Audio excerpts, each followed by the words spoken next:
ఎందుకు నీకు ఆరోగ్యం? ఎందుకు నీకు డబ్బు? ఎందుకు నీకు వాహనం? ఎందుకు నీకు బలం? ఎందుకు నీకు ఆత్మ వరాలు? పనికి మాలిన సోమరి ఎందుకు? పరిగెత్తేవాడికి ఇస్తా, కష్టపడేవాడికి ఇస్తా, ఇంకా ఇస్తా, కలిగిన వానికి ఇస్తా. ఆసక్తిని కోల్పోయి నిర్లక్ష్యం చేస్తే ఉన్నది కూడా తెస్తా.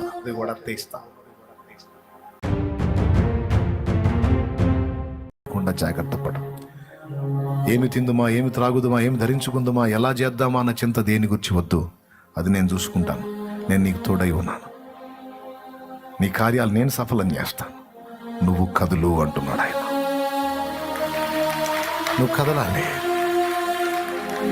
పరిగెత్తేవాడికి ఇంకా అప్పచెప్తాడు, పని చేసేవాడికి ఇంకా బాధ్యతను అప్పచెప్తాడు. ఎక్కడ కూర్చున్నాడు ఆడనే కూర్చుంటే వానికి ఎందుకు ఇవ్వాలి శక్తి? కష్టపడేవాడికి కదండి ఇవ్వాలి. మీరు కూడా చెప్పండి, నాకేదన్నా వాహనం ఉంటే, ఒక బైక్ ఉంటే నేను తిరిగి ఏదన్నా చేద్దును అన్నాడు ఒకడు. బైక్ ఇచ్చాం, కూర్చున్నాడు, యాడికి బాటిల్లా. బైక్ అడిగాడు, బైక్ ఇచ్చాం, కూర్చున్నాడు, యాడికి బాటిల్లా. ఇంకేమన్నా ఇస్తాం వాడికి? ఇచ్చిందే దండగ చేశాడు, ఇచ్చిందే వేస్ట్ చేసి ఆడ పెట్టాడు, తుప్పు పట్టిపోతుంది అది. ఇప్పుడు వీడు కూర్చొని మళ్ళీ బైక్ కాదు కానీ కారు ఇస్తే అన్నాడు అనుకో, ఏడిసేవలే వెధవా అంటాం. అసలు ఏమీ లేకుండా కాలినడకం తిరుగుతున్నాడిని చూసామనుకో, వాడికి బైక్ ఇచ్చినా బోట్లా వెధవా. వీడికి ఏమి ఈగపోయినా కాలినడకం తిరుగుతున్నాడని వాడిని కనీసం సైకిల్ అన్ని ఇస్తాం. తృప్తి చెందితే బైక్ ఇస్తాం, ఇంకా తృప్తి చెందితే కారు ఇస్తాం. మన దగ్గర ఉంటే ఇంకా తృప్తి చెందితే, బా ఇంకా కష్టపడుతున్నాడు అనుకుంటే ఇంకోటైనా కొనిస్తాం. మాట చెప్తున్నా. కొంతమంది జీవితం అంతా మోకాళ్ళు వేసి ప్రార్థన చేస్తూనే ఉంటారు. శక్తితో నింపు ప్రభువా, నింపు తండ్రి, బలంతో నింపు నాయన. ఎన్ని సంవత్సరాలు నింపాలమ్మా నిన్ను? నీ బతుకంతా ఇప్పుడు 4 సంవత్సరాల నుంచి అదే పని చేస్తున్నావు నువ్వు. మోకాళ్ళు వేయటం బలమే అయ్యా, బలమే అయ్యా. ఇచ్చిన బలం ఏం చేస్తున్నావు అమ్మా? ఏం చేస్తున్నాను ప్రభువా, సినిమాలు చూస్తున్నాను నాయన. ఏం చేస్తున్నాను ఆయన? మంచి మంచి సీరియల్ ఎట్ట నీ దయ వల్ల వస్తున్నాయి చూస్తున్నా. కళ్ళకి మంచి శక్తిని ఇచ్చావు తండ్రి, స్తోత్రం నాయన. ఇన్ని సంవత్సరాలుగా చూస్తున్నా, కళ్ళు చూడ రాలేదు నాయన. నీకు స్తోత్రం. ఇదే నాకు ఆరోగ్యం ఈ తండ్రి. ఎందుకమ్మా? ఇంకా చాలా పాపాలు చేయాలి ఆయన. అందుకమ్మా, అందుకయ్యా. ఎందుకు నీకు ఆరోగ్యం? ఎందుకు నీకు డబ్బు? ఎందుకు నీకు వాహనం? ఎందుకు నీకు బలం? ఎందుకు నీకు ఆత్మ వరాలు? పనికి మాలిన సోమరి ఎందుకు? పరిగెత్తేవాడికి ఇస్తా, కష్టపడేవాడికి ఇస్తా, ఇంకా ఇస్తా, కలిగిన వానికి ఇస్తా. ఆసక్తిని కోల్పోయి నిర్లక్ష్యం చేస్తే ఉన్నది కూడా తెస్తా. నీకు ఇచ్చినవి కూడా రద్దు చేస్తా. బాయ్ సేవకులు, విశ్వాసులు అందరూ గుర్తుపెట్టుకోవాలి. ఆల్రెడీ కొంతమంది కొన్ని తలాంతులు ఇచ్చి ఉన్నాడు. సరిగా వినియోగించకపోతే ఉన్నాయి కూడా పోతాయి. సరిగా వినియోగిస్తే ఉన్నంతలో, తెలిసినంతలో, నేర్చుకున్నంతలో దేవుని కొరకు వెళుతూ ఉంటే, పని చేస్తూ ఉంటే ఇంప్రూవ్ అవుతాయి, ఎక్కువ చేయబడతాయి, రెట్టింపు చేయబడతాయి. ఇంకా సమృద్ధి కలిగితే, కలిగిన వానికి ఇవ్వబడిన వానికి సమృద్ధి కలుగునన్నాడు. లేని వానికి, ఆసక్తి లేని వానికి ఇచ్చినవి కూడా రద్దు చేస్తాం. ఎందుకు వేస్ట్?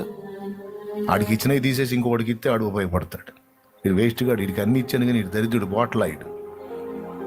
బతుకంతా కూడా ఏం పోయే తండ్రి, శక్తి లేదంటున్నాడు.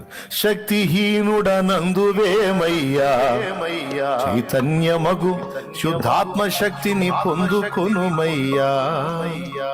ఎండగా ఉంది సార్, ఎల్లవయ్యలు వాన పడుతుంది సార్ అని కుంటి సాగులు చెబుతావేమయ్యా. అది లేదు సార్, ఇది లేదు సార్, నాకు అనుకూలత లేదు, అట్లేదు ఇట్లేదు, పనికి మాలిన మాటలు చెబుతా. నీ మనసులో ఆశ ఉంటాయి, ద్వారాలు తెరవబడతాయి. అబ్రహామా లేచి వెళ్ళి ఈ దేశమును సంచరించి దానిలో తిరుగు. నీవు సంచరించి చూచుచున్న ఈ దేశం అంతటిని నీకు ఇస్తున్నాను, నీ సంతతికి ఇస్తున్నాను. చాలు నడోలే అంటున్నాడు. పరాక్రమం గల బలాఢ్యుడా, మిద్యానీయులను జయిస్తావు, వెళ్ళు, యెహోవా నీకు తోడై ఉన్నాడు. చాలు నాడు. దేనికి వెళ్ళమంటాడు? శత్రు గవిని స్వాధీనపరచుకోమంటున్నాడు. అబ్రహామా, నీ తండ్రి ఇల్లు విడిచి లేచి వెళ్ళు, బయలుదేరు, నేను నీకు చూపించే ప్రదేశానికి పద, అక్కడ నిన్ను నిశ్చయముగా గొప్ప జనముగా బలమైన జనముగా చేస్తున్నాడు. ఇప్పుడు దేవుడు ఇప్పుడు నీతో నాతో పలికిన మాటలు, ఇప్పుడు నేను కూడా అట్లనే కూర్చొని వాక్యం విన్నాను బ్రదర్. ఇట్లానే దైవజనుడు చెప్తున్నాడు, అట్లా కూర్చొని వాక్యం విన్నాను నేను కూడా.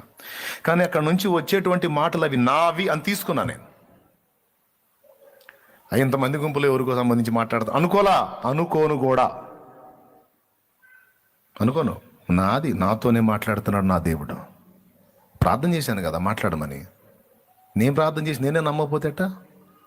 నాతో మాట్లాడమని అడిగాను నేను, నాతో మాట్లాడుతున్నాడు ఆయన వాక్ వెల్లడవుతున్నప్పుడు కూర్చొని నేర్చుకుని పరివర్తన చెంది దేవునితో తీర్మానం చేసుకునేవాడిని. అంతేకాదు, నా హృదయ భారం, నాకున్న అవకాశాలను వినియోగించుకొని చిన్నగా దేవుని గురించి ప్రచురపరచడం మొదలుపెట్టి, వెళ్ళు అన్న దేవుని పిలుపుని తీసుకొని కొన్ని ప్రాంతాలకు వెళ్ళి, కొన్ని గృహాలు దర్శించి, కొంతమంది వ్యక్తులతో మాట్లాడి, దేవుని ప్రేమను చూపించి, సత్యవాక్యాన్ని ప్రకటించి, సత్సాక్ష్యమును కూడా కనపరిచి ఆత్మలను యేసుకు పరిచయం చేయడానికి మొదలుపెట్టా. నాకెందుకు బ్రదరు, ఆదివారం పూట వచ్చి అంత కానుకేసి 6 రోజులు పని చేసుకొని శుభ్రంగా ఆదివారం చికెన్ తెచ్చుకొని ఫ్రై చేయించుకొని, కూర ఒక టైప్ అను ఫ్రై ఒక టైప్ 2 రకాలు చేయించుకొని అంతా రెడీ చేసి ఆడబెట్టుకొని ఆ పాత్రలన్నీ వచ్చి కాసేపు హల్లెలూయా స్తుతి మహిమ అనుకొని మీలాగా భజన చేసి పోయి ఫ్రై వేసుకొని కూర వేసుకొని 2 పట్లు బట్టి శుభ్రంగా బెడ్ వేసుకొని దాని మీద మెత్తడి పరుపు వేసుకొని హాయిగా నిద్రపోయి మళ్ళా సోమవారం పొద్దున్నే లేచి పొలోమని పోయి 6 రోజులు పైసలు సంపాదించుకుంటా.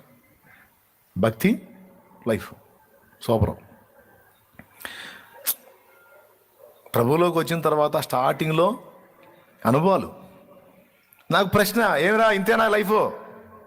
ఆదివారం పూట చర్చికి వెళ్తావు, శుభ్రంగా చికెన్ మటన్ తెచ్చుకుంటావు, ఆదివారం స్పెషల్ తింటావు, నిద్రపోతావు, ఇక సోమవారం నుంచి మళ్ళీ ఉపాధి కోసం తిప్పలు పడుతూ ఉంటాం, మళ్ళీ ఆదివారం అవుతావు, ఇక అంతవరకే. ఇదే నా లైఫ్?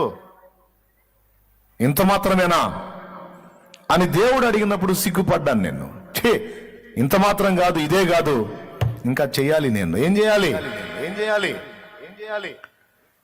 దేవుని గూర్చి ఇతరులకు ప్రచురపరచాలి, దేవుని గూర్చి లోకానికి చాటించాలి. దేవునికి స్తోత్రం కలుగును గాక. అందుకే నా మనసుని సైతాను స్వరాన్ని లక్ష్య పెట్టొద్దు.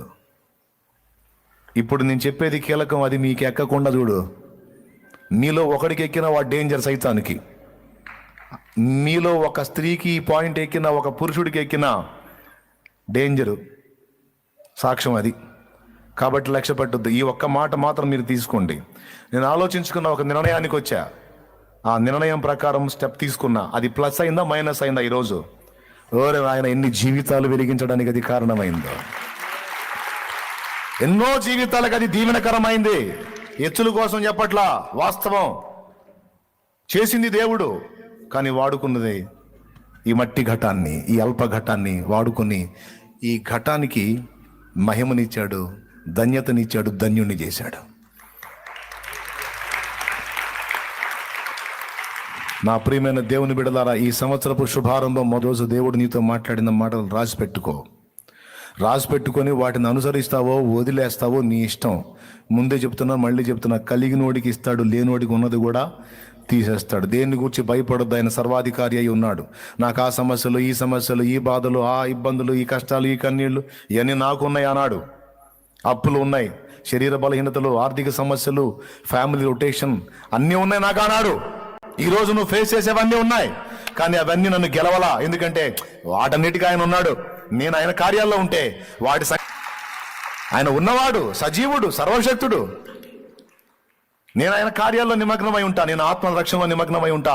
సువార్త వ్యాప్తిని ప్రచురపరచడానికి నేను అందులో మనసు కలిగి ఉంటా, ఎందుకంటే వెళ్ళు అని ప్రకటించాడు కాబట్టి. సో వెళ్ళినందువల్ల శిష్యులు ధన్యులయ్యారు, వెళ్ళినందువల్ల అబ్రహాం ధన్యుడయ్యాడు, వెళ్ళినందువల్ల అపోస్తలులు ధన్యులయ్యారు, వెళ్ళినందువల్ల మిషనరీలు ధన్యులయ్యారు.